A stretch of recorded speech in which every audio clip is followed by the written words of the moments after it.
ìwádìí bẹ̀rẹ̀ lórí ikú tó pa mọ̀lẹ́bí mẹ́rin lẹ́yìn tí wọ́n jẹ àmàlà tán ní Kogi.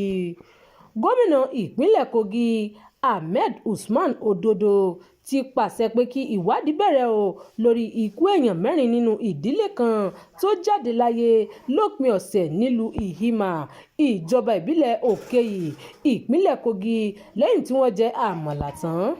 Kódà ajá tí ìdílé náà ní sí pàápàá jáde láyé lẹ́yìn tó jẹ nínú àmàlà tó pa àwọn olówó rẹ̀. Yàtọ̀ sáwọn mẹ́rin tó jáde láyé lórí oúnjẹ yìí, ìròyìn kan sọ pé èèyàn 9 ló tún wà nílé ìwòsàn látàrí oúnjẹ kan náà tí wọ́n jẹ. Gẹ́gẹ́ bí kọmíṣánná ètò ìròyìn ní ìpínlẹ̀ Kogi Kingsley Fanwo ṣe kéde nínú àtẹ̀jáde tó fi síta lọ́jọ́ Àbámẹ́ta, ó ní gómìnà Ododo ti pàṣẹ fún ẹ̀ka ètò ìlera ìpínlẹ̀ náà láti wádìí ohun tó fa ikú àwọn èèyàn náà àti ajá wọn.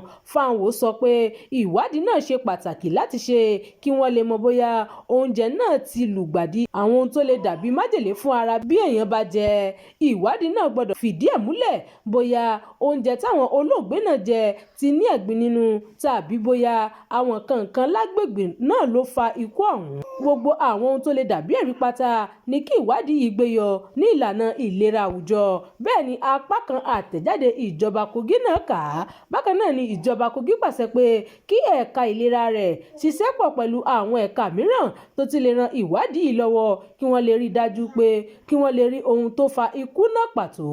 Ìjọba rọ aráàlú láti fi ọkàn balẹ̀ kí wọ́n má ṣe gbà pé nǹkan kan ló pa àwọn tó di olóògbé náà títí tí ìwádìí yóò fi parí. Àwọn ẹ̀ka tó yẹ ó sì fìdí rẹ̀ múlẹ̀. Ìjọba Kogi bá ẹbí àwọn èèyàn tó pàdánù ẹ̀mí wọn yìí dárò àti gbogbo agbègbè yìí mà pátá. Wọ́n ní àwọn yóò máa fi bó ṣe ń lọ léde bí àwọn ohun tó fẹsẹ̀ múlẹ̀ nípa ìwádìí náà bá ṣe jẹ́. Ìròyìn fún ti àkókò yìí kò ní jù báyìí lọ. Ẹ má gbàgbé láti tẹ̀lé ìkànnì yìí. Ẹ máa bá wa pín ká kí ẹ sì fi èròǹgbà yín sí abala àríwísí.